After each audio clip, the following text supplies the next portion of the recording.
그리고 그들이 꾀를 부려가지고 기드온에 남겨둔 70명의 아들을 자기 아버지 집 그 오보라에 가서 한 반석에서 70명을 다 죽여버립니다. 그때 7장 5절에 나와 있는 오보라에 있는 아비 집에서 죽인 것과 한 반석에서 죽인 의미가 무엇인가 지난 주일에 말씀을 드렸습니다. 그렇게 70명이 다 죽었는데 5절에 보면 오직 여룹발의 말째 아들 요담은 스스로 숨었으므로 남으니라. 그러니까 살아남았다는 그런 말입니다. 여기 성경에서는 이제 말째 아들 이런 해석은 그다지 중요한 건 아닙니다만 말째 아들이라는 것은 꼭 뭐 막내다 뭐 그런 의미를 가지기도 하지만 아니기도 합니다. 그냥 겸손한 표현으로 그렇게 볼 수도 있습니다만은 이렇게 저렇게 해석하든 뭐 그것은 그다지 대세에 뭐 별다른 영향을 주는 것은 아니지만 어쨌든 70명 중에 한 사람이 살아남았는데 그 사람이 누구였다? 요담이었다는 것입니다. 오늘 말씀은 이제 7절이죠. 7절부터 오늘 읽은 21절까지 말씀은 이 살아남은 성경 표현상을 빌자면 기드온의 말째 아들인 이 요담이 그리심 산에 뛰어 올라갑니다. 뛰어 올라가서 외칩니다. 누구를 향하여 외치냐면 생각해 보세요. 자기 형제 70명이 다 죽어버린 거예요.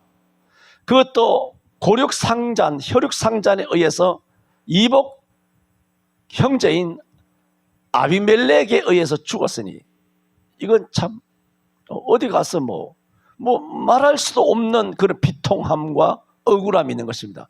그런데 이와 같이 아비멜렉이 세겜 사람을 선동했지만은 아비멜렉으로 하여금 자기 형제 70명을 죽일 수 있도록 그 배후의 세력, 힘이 되어준 사람이 누구냐면 세겜 사람인 거예요. 만약에 세겜 족속이 아비멜렉의 세력의 배후가 되어지지 못했다면 이 아비멜렉이 감히 고향집에 돌아와가지고 형제들 70명을 죽일 수 없었을 겁니다. 70대 1인데 그게 상관이 되나요?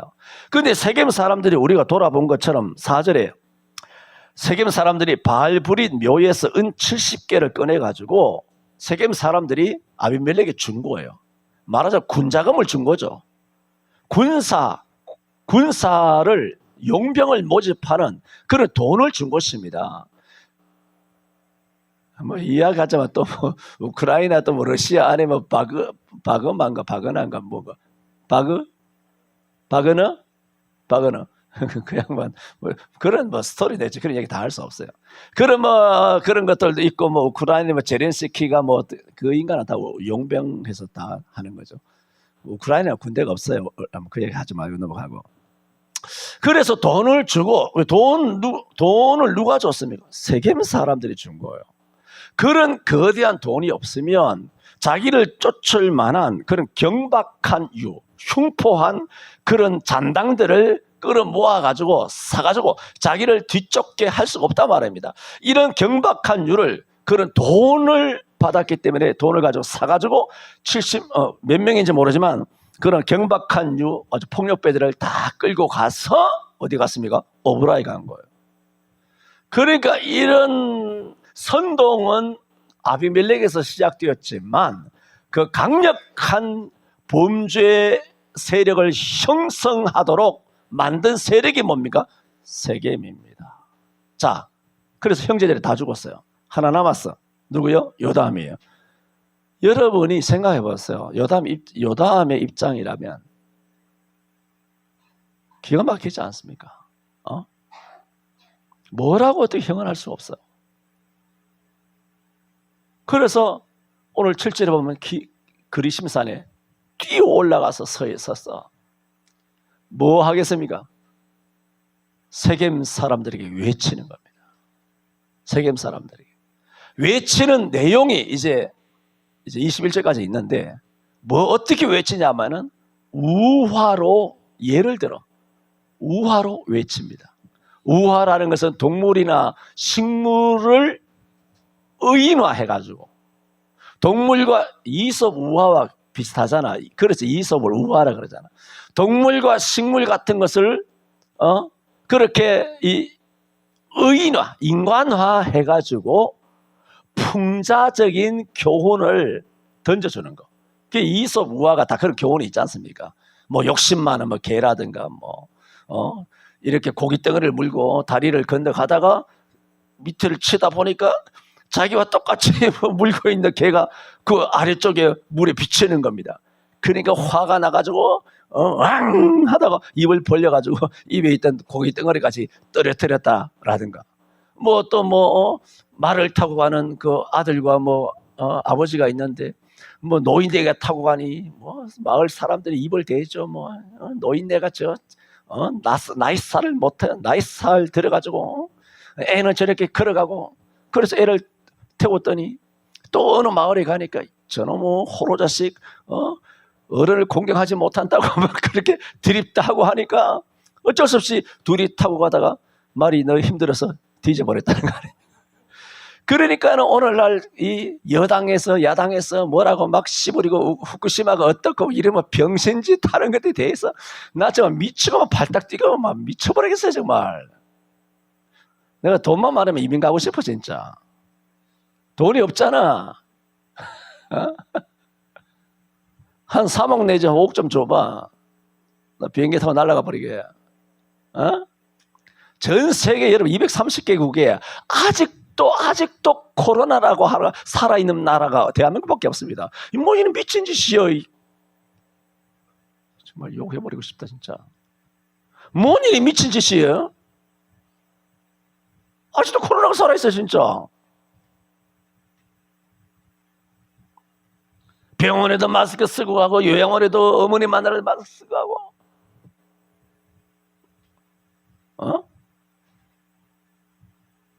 어제는 제가 저기 남해 지난주 휴가라 남해 갔거든. 남해지. 남해 우리 친구 소재원 목사가 거기 복지 장애인 정신지체 장애 복지를 해요. 나는 습관대로 그냥 쑥 들어갔다. 그 양반이 원장이거든. 쑥 들어갔는데 나중에 들어보니까 여기는 아직도 마스크를 한다 그래. 기가 막혀. 내가 남해까지 가서 이거 써야 되겠어 내가. 그분은 어쩔 수 없죠. 왜? 그 정부 시책이라고. 복지부 그 복지령이라고 지령이 내려오잖아. 김일성이 지령이 내려오시 지령 딱 해서 마스크 씌워라고 그런 얘기 하는 거 아닙니까? 입원실이 있는 병원 같은 거라든가 그거 계속 써야 되잖아. 우리 중대병원 가면 써야 되잖아. 보라매다 가면 써야 되고 말이죠. 전 세계에 그런 게 우리나라밖에 없어요. 그래 지금 전 세계 딥스에 의해서 가장 악랄하게 여전히 이 머리가 깨어나지 못한 이 정말 개돼지 같은 이 백성들 전 세계에서 가장 백신을 가장 많이 맞은 이 어른들을 도대체 내가 어떻게 해야 되겠나 진짜. 거기에 가장 앞장서 있는 인간들이 목사들이란 말입니다. 교회 장로들 권사들 집사들 크리스찬들이 다 그렇단 말입니다. 뭔 이야기 하다가 또 이렇게 삼천포로 빠졌는지 모르겠습니다. 어쨌든 간에 너무나 비통해서 올라가서 누굴 외치겠습니까? 세계의 사람들아 나의 말을 들어라. 산꼭대기에서 외쳤으니 야 그래야 하나님이 너희를 들으시리라 하며 이 요담의 우화를 이야기하여 교훈의 이야기를 했더라 하는 것이 오늘 말씀의 핵심이에요. 그런데 그 말씀의 우화의 끝에 뭐라고 말하고 있냐면은 16절에 이제 너희가 아비멜렉을 세워 왕을 삼았으니 너희 행한 것이 과연 진실하고 의로우냐. 뼈를 때리는 말이지 않습니까? 너희가 우리가 남이가 하면서 우리가 같은 혈육이 아니냐, 아들이고 사촌이고 조카 사위고 우리가 다 형제가 아니냐, 우리가 남이냐 하면서 지역 정서대로 표를 몰아주고 어떻고 저떻고 해가 했는데 이 요담은 피를 토하듯이 그들을 향하여 말했습니다. 그래서 나라가 사단에 났잖아 지난 5년에. 야 나 요담 심정으로 외칩니다. 예!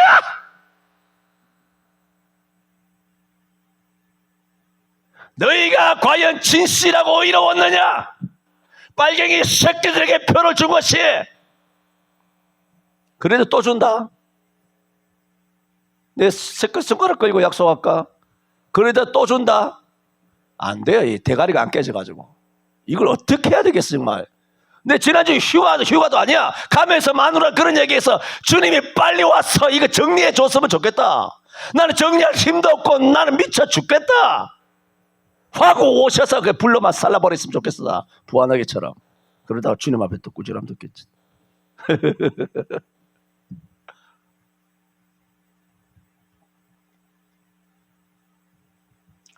어떻게 이렇게 거짓에 백에 다 100가지 1000가지 만가지 수십만 가지가 거짓이잖아 이 사람들아.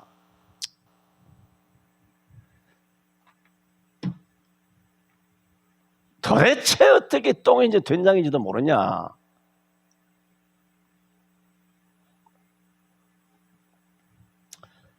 그래서 과연 진실하고 의로우냐 했고 19절에도 만일 너희가 오늘날 여룻바알과 그 집을 대접한 것이 진실과 의로움이면 너희가 아비멜렉을 인하여 즐길 것이요. 그렇게 말했잖아요. 너희의 행동 거지가 너희의 결정이 너희의 그 행사가 정말 진실하고 의로우냐. 수요일날 빌립보 1장 10절에 지극히 거룩한 성경을 제대로 분별하면 마음적으로 인격적으로는 진실하게 되고 행동으로는 허물 없이 된다고 지금 수요일날 강론을 지금 8월달에 계속 하고 있단 말입니다. 그 빌립보 1장 10절에서의 진실을 오늘 요담이 과연 진실하고 의로우냐 하는 거예요. 그 진실은 저 뇌물 안 먹었어요. 저는 정직하게 살았어요. 저 세금 다 냈어요. 나 거짓말 안 했어요. 야, 그거 이야기하는 거 아니야. 야, 이 돌대가리야. 그거 이야기하는 거 아니라고. 신구약 성경 전체를 꿰뚫어서 너 행동과 너 결정과 너 의사결정과 너의 사상과 너의 선택이 옳으냐는 거예요. 그걸 묻고 있는 거야. 신구약 성경 전체에서 저촉이 안 되느냐는 거야. 무슨 뼈다귀 같이 뭐지 정직하다고. 누가 세금 다 낸 거 물었어? 그러면 천국 갈 것 같아?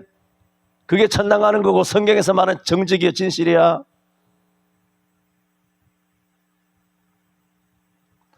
어떻게 성경을 교과서처럼 생각해요? 성경으로도 인본주의 책, 인간의 철학책이나 이 역사책처럼 생각해요? 여러분이 그렇다는 게 아니라 대부분의 그리스도인이 그래요. 하나님의 말씀을 생각해. 물으면 다 그렇게 말한다니까. 예수 믿는 자만 다 믿는데 행동은 엉망인데 정반대로 하는데 성경과 정반대로 성경에서 말하는 예수 사상과 다르게 선택하는데 입으로는 예수 믿는데 글쎄. 제가 또 말씀드립니다. 오늘 말씀 다 못 드립니다. 오늘도 과연 진실하냐 하는 제목으로 두 주간을 통해서 말씀을 드릴 거예요. 왜? 말씀이 많으니까.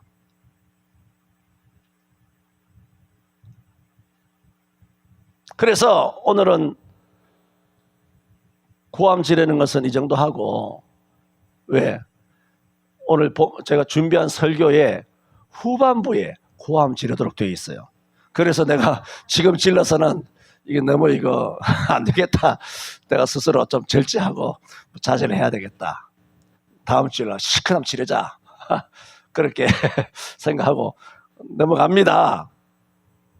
그래서 저는 오늘 제목이 16절 19절에 있는 것처럼 과연 진실하냐. 과연. 이 부사죠?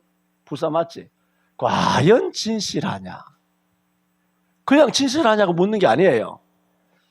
저 진실해요. 저 정직해요. 줄 지켰어요. 11째 했어요. 저 예수 믿어요. 거기에다 대고 하나님이 과연 너 예수 믿어? 살 떨리지 않습니까? 내가 주일 지키고 예수 믿는데 예수님이 나더러 과연 너 진짜 믿는 거 맞아?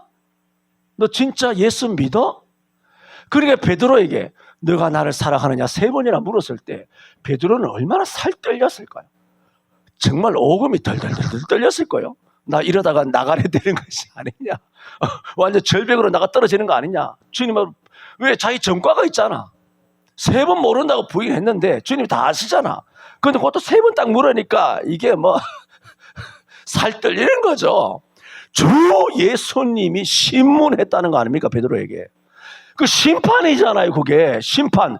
역사 속에 오신 예수님이 역사 속에서 베드로의 죄를 뭉쳐가고 있지 않습니까? 거기 무슨 거짓말 탐정이 갖다 대야 되겠어요?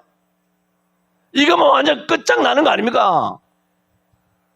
오늘 이 요담이 그리심산 높은 곳에 올라가서 아비멜렉에게 한 말 아닙니다. 물론 아비멜렉이 배제된다는 뜻은 아닙니다. 그러나 이런 사달에 강력한 그 배후, 그 세력이 되어준 지역이 있어요. 세력이 되어준 그 지역, 그 민족, 그 마을 사람, 성읍 사람이 있어요. 그 사람이 어디냐? 세겜이에요. 세겜. 요단을 건너오면 바로 건너가면 므낫세 지역이에요. 에브라임과 므낫세지만은 그냥 에브라임과 므낫세 지역에 요단에 건너오면 바로 있는 것이 말하자면 이스라엘 전체 중부 지방에 있는 세겜이에요. 말하자면 대한민국 땅으로 말하면 한강이에요. 마포 나루터,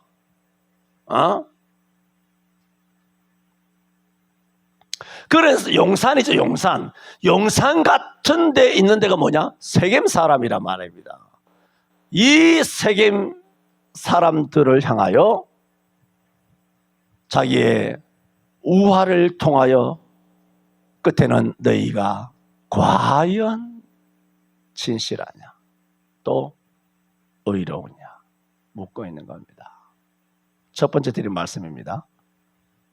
뭐냐? 첫 번째 드리는 거 이제 뭐냐? 그런데 이것을 그리심산에 올라가서 했다는 겁니다.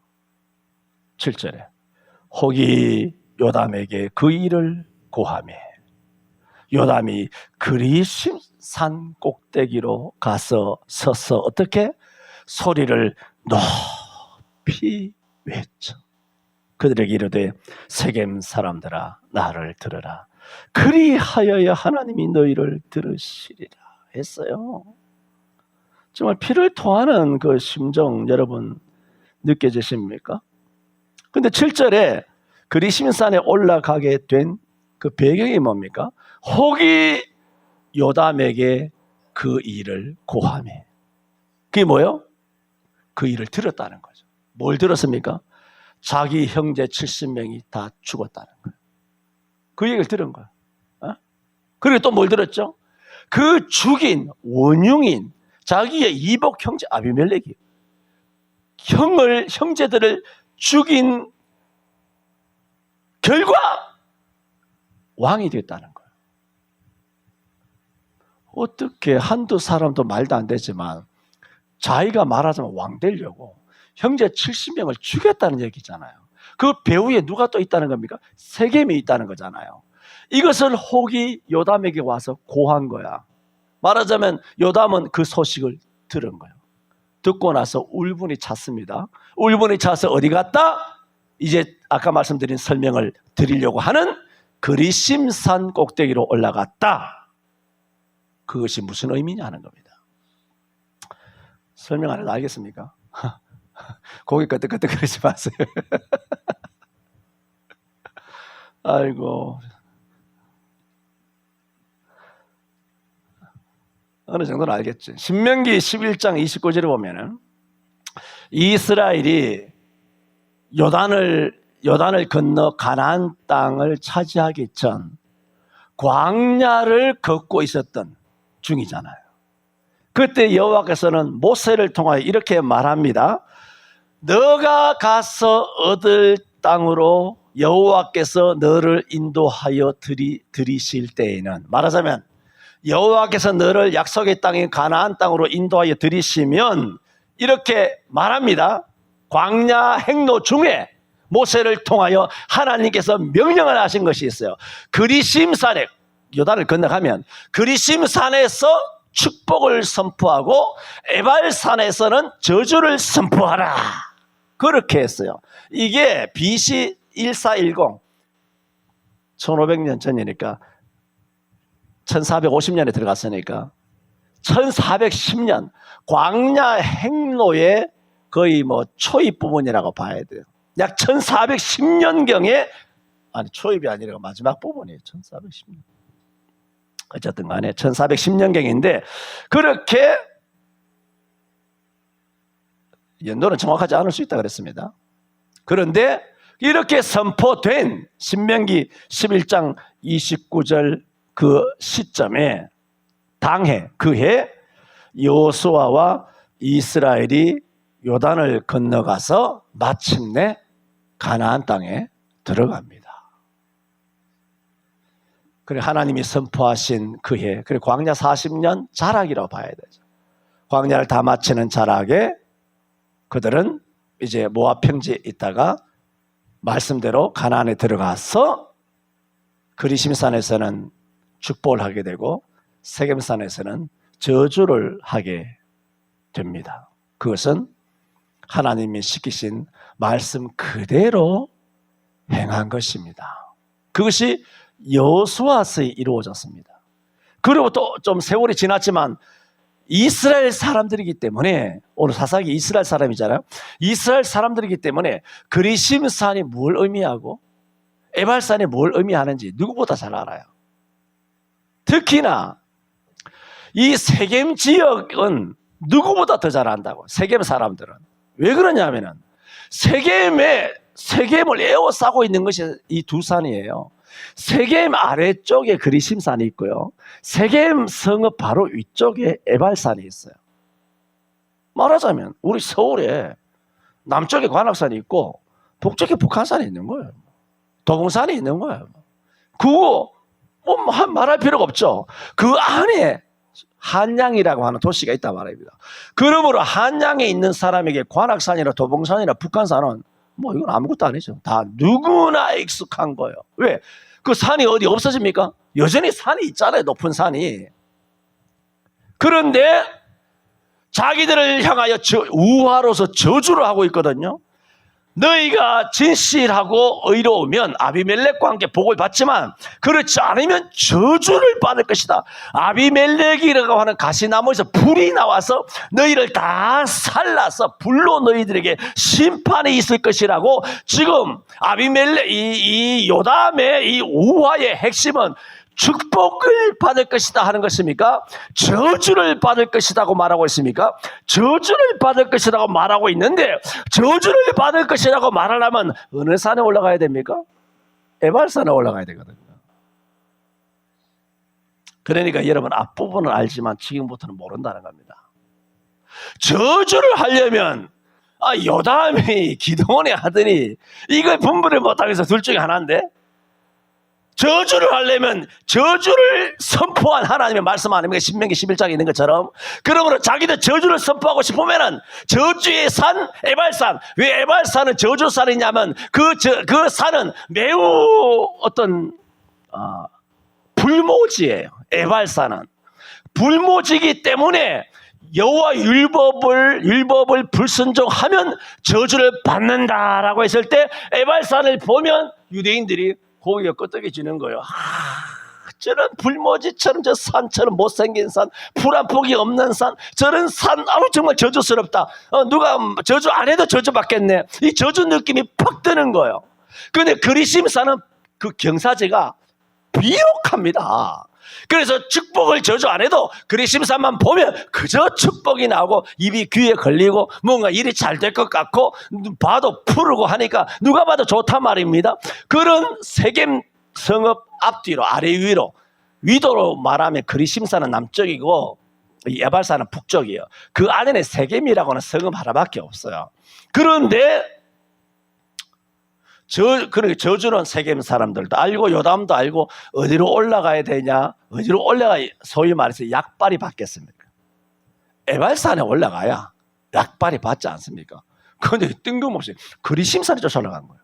그 푸른 산, 그 비옥한 산, 모세를 통하여 여호수아를 통하여 여호와의 축복을 선포한 산, 그 산에 이 요담이 뜬금없이 쫓아 올라갔다는 겁니다. 야, 이건 넌센스입니다.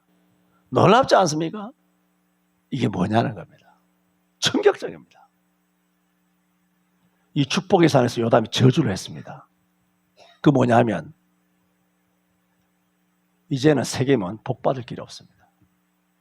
왜? 두 산 다 저주가 되어버렸으니까.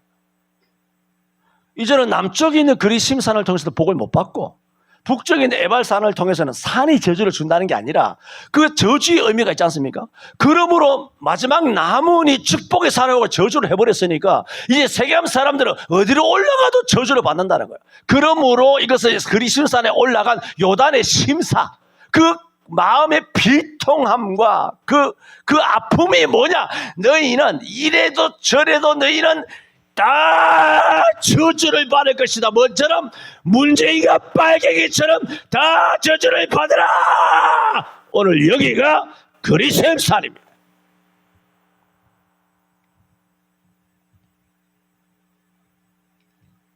사사기 9장에서 저주를 받은 것처럼 문재인과 그를 추종하는 그의 배후 세력이 된 세겜 사람들이 어떻게 저주를 받는지,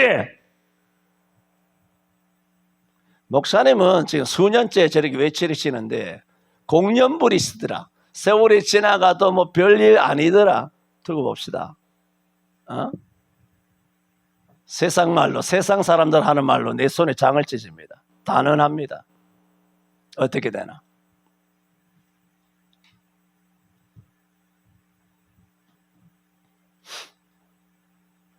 그러므로 세겜 사람들은 저주를 받을 수밖에 없다. 그렇게 요담이 만든 겁니다. 얼마나 피를 토하는 심정이면 그랬겠느냐 말입니다. 제가 지난 문재인 3년 동안, 문재인 5년 동안 외친 메시지가 요담의 비통한 심정과 동일한 심정이요, 한국 교회를 향한 외침도 동일한 외침입니다. 첫 번째, 요담이 고륙상잔의 배후의 세력이 된 세겜 사람들을 향하여 저주를 에발산에서 하지 아니하고 그리심산 꼭대기 올라가서 소리를 높여 외쳤다. 왠가? 오늘 말씀을 마쳐야 되겠습니다. 벌써 43분입니다. 기도합니다. 주님, 요담도 죄인이고 우리도 죄인입니다. 요담도 너무나 억울한 일을 겪을 때가 많았고 우리도 너무나 비통함을 목격하며 살아올 때도 많았습니다. 하지만 요담을 살리시고 그리심산에 올라가게 하셔서 요담의 입을 통하여, 요담의 우화를 통해 세겜과 그리고 아비멜렉을 저주하시고 심판하시기를 원하셨던 주님께서 우리를 여전히 살리셔서 요담처럼 외치는 자가 되어서 오늘도 우리가 그리심산에 올라와서 한국교회와 이 민족을 향하여 외칠 수 있게 하여 주시니 감사합니다. 오늘 사사기 9장 살아있는 하나님 말씀처럼 이 땅에 그대로 하나님의 공의와 정의가 이루어지게 하여 주옵소서. 예수님 이름으로 기도하옵나이다. 아멘.